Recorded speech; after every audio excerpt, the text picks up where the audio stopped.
Hi എല്ലാവർക്കും നമസ്കാരം. അപ്പം നമുക്ക് നോമ്പ് തുറക്കുമ്പോൾ കഴിക്കാൻ പറ്റിയ സ്നാക്ക് ഐറ്റമാണ് ഷവർമ ബോക്സ്. അപ്പം നമുക്ക് എളുപ്പത്തിൽ തന്നെ ഉണ്ടാക്കാൻ പറ്റിയ ഒരു ഷവർമ ബോക്സ് എങ്ങനെയാണ് ഉണ്ടാക്കുന്നതെന്ന് നമുക്ക് നോക്കിയാലോ. അതിനായിട്ട് ഞാനിവിടെ ആദ്യം തന്നെ ചിക്കനൊക്കെ കുക്ക് ചെയ്തിട്ട് ഷ്രെഡ് ചെയ്തെടുത്ത് വെച്ചിരിക്കുന്ന ചിക്കനാണ്. ഫ്രൈ ചെയ്തിട്ടാണ് ഷ്രെഡ് ചെയ്തെടുത്തിരിക്കുന്നത്. അപ്പോൾ നമുക്ക് ഇതൊരു സൈഡിലേക്ക് മാറ്റി വെക്കാം. ഇനി നമ്മൾ ഇതിലേക്കുള്ള വെജിറ്റബിൾസ് എടുക്കാം. ക്യാബേജ്, അതുപോലെ തന്നെ ലെറ്റ്യൂസ് ലീഫ്, അതുപോലെ തന്നെ സവോള, ക്യാരറ്റ്, കുക്കുംബർ, റെഡ് ക്യാപ്സിക്കം, മല്ലിയില.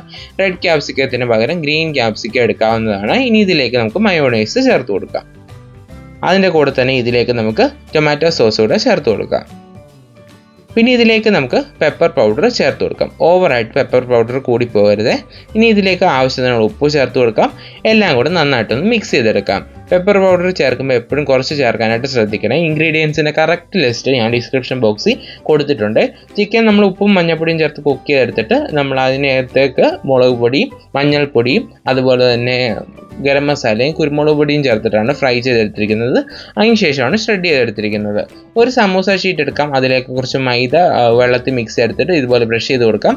അതുപോലെ തന്നെ ഒരു സമൂസ ഷീറ്റ് കൂടെ ഇതുപോലെ അങ്ങ് വെച്ച് കൊടുക്കാം. ഒരു പ്ലസിൻ്റെ രീതിയിൽ അങ്ങ് വെച്ച് കൊടുക്കാം. ഇനി ഇതിലേക്ക് നമുക്ക് മയോണൈസ് ഒന്ന് സ്പ്രെഡ് ചെയ്ത് കൊടുക്കാം. കൂടെ തന്നെ ഇതിലേക്ക് നമുക്ക് ടൊമാറ്റോ സോസും കൂടെ സ്പ്രെഡ് ചെയ്ത് കൊടുക്കാം. ഇനി നമ്മൾ മിക്സ് ചെയ്ത് വെച്ചിരിക്കുന്ന ഫില്ലിങ് 1 ടേബിൾ സ്പൂൺ ഇതിലേക്ക് വെച്ച് കൊടുക്കാം. ഇനി നമുക്ക് ഈ വീഡിയോയിൽ കാണുന്ന പോലെ തന്നെ ഇതൊന്ന് ടൈറ്റായിട്ട് ഫോൾഡ് ചെയ്തെടുക്കണം.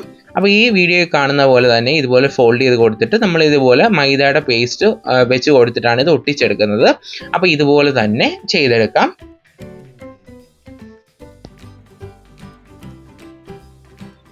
ഒട്ടിക്കുമ്പോൾ എപ്പോഴും നല്ല ടൈറ്റായിട്ട് ഒട്ടിക്കാൻ ശ്രദ്ധിക്കുക. അഴിഞ്ഞു പോകാത്ത രീതിയിൽ നല്ല പ്രസ് ചെയ്ത് നന്നായിട്ട് ടൈറ്റിൽ ഒട്ടിച്ചെടുക്കാനായിട്ട് ശ്രദ്ധിക്കണം.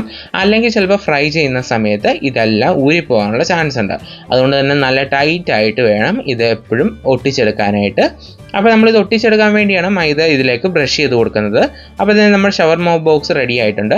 ഒരു പാനിലേക്ക് കുറച്ച് വെളിച്ചെണ്ണ ഒഴിച്ചിട്ട് നമുക്കിതൊന്ന് ഫ്രൈ ചെയ്തെടുക്കാം. ഞാൻ വെളിച്ചെണ്ണയിലാണ് ഫ്രൈ ചെയ്തെടുക്കുന്നത്. പകരം സൺഫ്ലവർ ഓയിലും ഫ്രൈ ചെയ്തെടുക്കാവുന്നതാണ്. ഇതുപോലെ ഷാലോ ഫ്രൈ ആണ് ചെയ്തെടുക്കുന്നത്, ഡീപ് ഫ്രൈ അല്ല.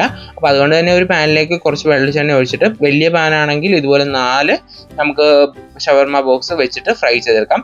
ഇനി നമുക്കിതൊന്ന് തിരിച്ചിട്ട് കൊടുക്കാം. ഇതുപോലെ നമുക്കൊന്ന് തിരിച്ചും മറിച്ചിട്ടിട്ടൊന്ന് ഫ്രൈ ചെയ്തെടുക്കണം. നല്ലൊരു ഗോൾഡൻ കളർ ആകുമ്പോൾ നമുക്കിത് എണ്ണയിൽ നിന്ന് കോരിയെടുക്കണം. അപ്പോൾ മറുവശം ഒന്ന് ഫ്രൈ ആയി വരട്ടെ. അപ്പോൾ നമ്മുടെ ഷവർമ ബോക്സ് ഒക്കെ ഇവിടെ റെഡി ആയിട്ട് വന്നിട്ടുണ്ട്. ഇനി നമുക്ക് എണ്ണയിൽ നിന്ന് കോരിയെടുക്കണം.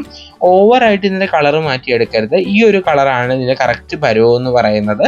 അതുപോലെ തന്നെ ഫ്ലെയിം എപ്പോഴും മീഡിയം ടു ലോ ഫ്ലെയിമിൽ വെച്ചിട്ട് വേണം ഫ്രൈ ചെയ്തെടുക്കാനായിട്ട്. അപ്പോൾ അതായത് നമ്മുടെ ടേസ്റ്റി ആയിട്ടുള്ള ഷവർമ ബോക്സ് ഇവിടെ റെഡി ആയിട്ടുണ്ട്. ഇനി നമുക്കൊരു സർവിങ് പ്ലേറ്റിലേക്ക് മാറ്റി കൊടുക്കാം. അപ്പോൾ നമുക്ക് ഇതെല്ലാവരും ഒന്ന് ട്രൈ ചെയ്ത് നോക്കണേ. കാരണം ഉണ്ടാക്കാനാണെങ്കിലും വളരെ എളുപ്പമാണ്. ഇപ്പം നെക്സ്റ്റ് റെസിപ്പിയായി വീണ്ടും കാണാം. Thanks for watching.